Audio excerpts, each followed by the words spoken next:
Hello বন্ধুরা, good morning সবাইকে। তো আশা করি সবাই ভালো আছো, সুস্থ আছো।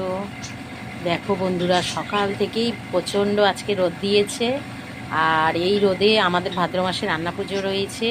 তা প্রচণ্ড হারে সব কিছু কাচা ধোয়া মাজা গোছানো সব কিছু আছে। তো আজকের প্রচুর কেচেছি, চাদর টাদর সব কেচে দিয়েছি, কিছুটা বাইরে দিয়েছি আর জায়গা নেই বলে কিছুটা ঘরে দিয়েছি। তো দেখো আর সকালবেলা কি করছি তোমরা দেখো। তো এই দেখো, সকালবেলা আজকে সোমবার, জানোই আমার বর ঘরে থাকে, সাইকেল বার করে দিয়েছি।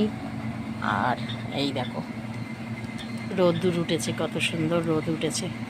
আর এই দেখো প্রচুর জামা কাপড় কেচেছি। এই দেখো একদম পুরো সেই লাস্ট রাস্তা অবধি পুরো সব কেচে দিয়েছি, আজকে প্রচুর কেচেছি।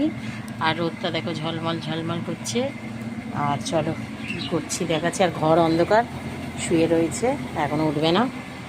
আর এই দেখো, ঘরে থাকলে বন্ধুরা একটু আমার সব কিছু দেরি হয়। তো এই দেখো রান্নাঘরে আমি রান্নাঘর মুছে টুছে পরিষ্কার করে এই দেখো সাদা আলুর তরকারি করছি। এই দেখো হলুদ ছাড়া, কাঁচা লঙ্কা, কালো জিরা আর একটু শুকনো লঙ্কা ফোড়ন দিয়েছি। সাদা আলুর তরকারি এখনও হচ্ছে। আর এদিকে দেখো এই যে আটা মেখে লেচি করে রেখেছি, রুটি হবে। তো এই হচ্ছে আজকে সকালে টিফিন, এই যে রেডি করেছি আমি, রুটিটা করব। এই হচ্ছে সকালের টিফিন হবে। ওই দেখো আরেকজন পাপা পাপা করছে। আর এইগুলোই দেখো, এই দেখো কিচকিচ কিচকিচ করছে। তো মাছগুলোর খেতে দিয়েছি। দেখো কত বাসন পড়েছিল, এই সমস্ত মাজলাম, মেজে উঠে পরিষ্কার করে রান্নাঘর মুছে টুছে দিয়ে এখন কিছু হয়নি।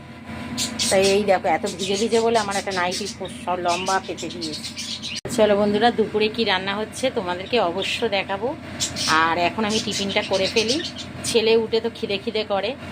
আর ছেলের বাবা ঘরে আছে, মানে আজকে সোমবার, সোমবার থাকলে আমি একটু এই রুটিটা করি, কারণ ওরা একটু রুটি খেতে ভালোবাসে। আর ওর বাবা যেহেতু বাড়ি আছে, ওই জন্য বলি একবারে রুটিই করে নিই। তো চলো বন্ধু, সবাই ভালো থেকো, সুস্থ থেকো, ভগবান তোমাদের মঙ্গল করুক। চলো টাটা।